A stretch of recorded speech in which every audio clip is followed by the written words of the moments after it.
walaalkayga muslimka ahow walaashayda muslimadda ahay qisadan adiga ayay kuugu socotaa waxaa jiray qof kalluumaysato ah maalintii hal kalluun gurigiisa lagu quudan jiray ilaa intii alle subxaanahu wa tacaala yidhaahdana ay gurigiisa ooli jirtay marka ay ka dhammaatana xeebta ayuu u laaban jiray si uu kalluun kale u soo gaato maalin maalmaha ka mid oo ninkii kalluumaysatada ahaa xaaskiisa ay jarjarayso kalluunkii ayaa waxay calooshiisa ku dhex aragtay luul way rumaysan weysay oo waxay ula timid ninkeedii waxayna ku tidhi ninkaygiyow bal eeg waxa aan kalluunka calooshiisa ka soo saaray ninkii marka uu yaqiinsaday inuu luul yahay wuxuu la aaday qof isaga dariskiisa ahaa oo luulka ka ganacsan jiray qofkii luulka ka ganacsanayay intuu eegay ayuu wuxuu ku yidhi luulkan anigu ma gadan karo waayo aad buu qaali u yahay lacag lagu qiimin karaana ma jirto balse waxaan kuu tilmaamayaa ganacsadaha ugu weyn ee luulka ka shaqaysta ee deggan magaalo Hiblaay ninkii kalluumaysatada ahaa isagoo luulkiisii sita ayuu wuxuu qabtay meeshii loo tilmaamay qisadiisii ayuuna uga sheekeeyey ninkii ganacsatada ahaa ganacsadihii wuxuu ku jawaabay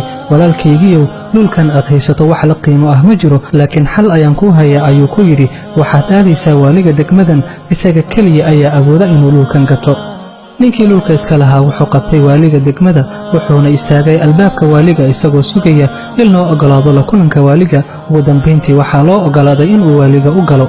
waaligii marka uu arkay luulka wuxuu yidhi luulka noocan ah waa midka aan in badan raadinayey mana aqaano qaabka aan kuugu qiimeeyo lacagtiisa waayo aad buu qaali u yahay balse waxaan kuu oggolaanayaa qasnadayda oo maalkayga oo dhammi uu ku jiro inaad gasho muddo 6 saacadood ahna aad ku jirto si aad u soo qaadato waxay aad awooddo muddada dhexdeeda ninkii wuxuu yidhi maad 2 saacadood ka dhigtid maxaa yeelay 6 saacadood kalluumaysata anigoo kale ah aad bay uga far badan tahay waaligii wuxuu ku yidhi maya 6 saacadood waan ku siiyey ee waxay aad awooddo soo qaado ninkii kalluumaysatada ahaa wuxuu galay qasnadii waaliga wuxuuna arkay waxyaabo aad u cajabgeliyey qol qurux badan oo aad u weyn oo 3 qaybood ka kooban qayb jawaahir iyo dahab ay ka buuxaan qayb kale oo firaashkii ugu wanaagsanaa ee bani aadam uu ku saxdo uu ku jiro iyo qayb kale oo wax walba oo ay naftu ay jeceshahay inay cunto ama cabto ay ku jiraan ninkii wuxuu naftiisa ugu sheekeeyey 6 saacadood aad bay u fara badan tahay bal marka hore wax xun si aad awood wax ku urursato aad u hesho wuxuu gudagalay ninkii inuu wax cuno oo wax cabo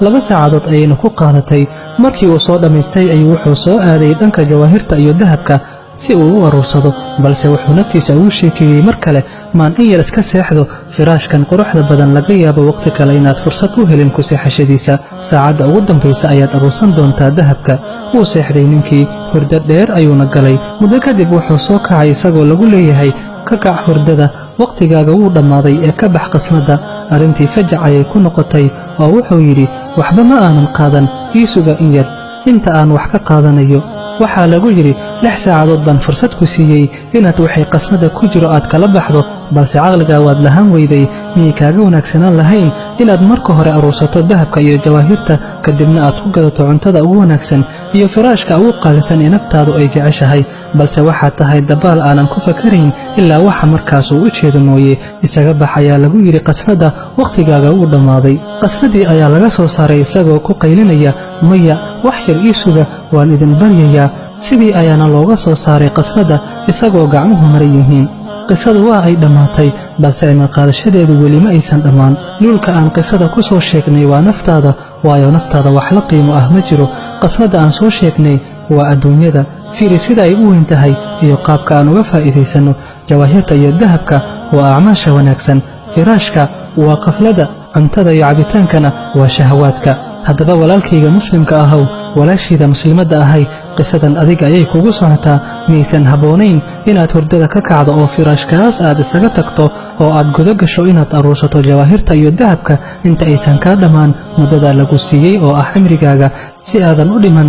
adoo shalaynaya oo dhahaya in yar ii suga aan camal wanaagsan samaystee alle subxaanahu wa tacaala wuxuu leeyahay xataa idaa jaa'a axadahum almowtu qaala rabbi irjicuun lacallii acmalu saalixan fiima tarakt kalaa إنها كلمة هو قائلها ومن ورائهم برزخ إلى يوم يبعثون قرت أي جيريدا أتماد متكودا وضحو إلهي يو إعلي دونيدا إعلي وحالك يابا إن أن عمل ونكسن صوصا ميستو ساس ماهن أيوليه رب سبحانه وتعالى وكلمة إسكيري قفك دهي عمل ونكسن بان صوصا ميسانيا كذا شودا وحا أهاضي برزختان إيو مالين تلصو بحن دونو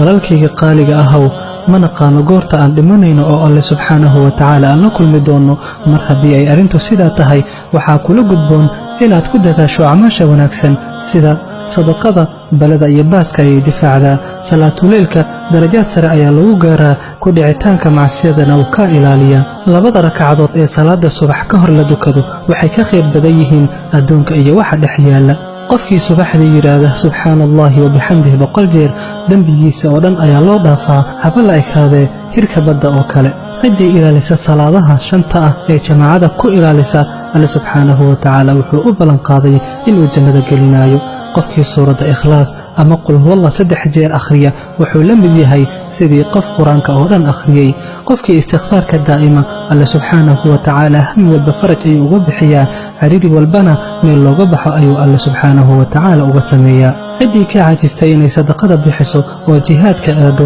salaada habeenkii u istaagto oo soonka awoodi kari weyso, culimmadeenna waxay u dardaarmaan qofka noocaas ah in dikriga alle subxaanahu wa tacaala uu carabkiisa ku daa'imo. maxaa yeelay culimmada salafka waxay dhihi jireen, ma naqaano wax cadaabka alle looga badbaadi badan yahay dikriga alle. haddii intaasoo dhammi aad kari weyso, la wadaag fariintan asxaabtaada si aad u hesho ajarka qof walba ee ku cimar qaata qisadan ama ku camalfala naseexooyinkan. wasala allaahuma wasalama calaa nabiyina muxamed wacalaa aalihi wasaxbihi alakhyaar wasalama tasliiman kaiira.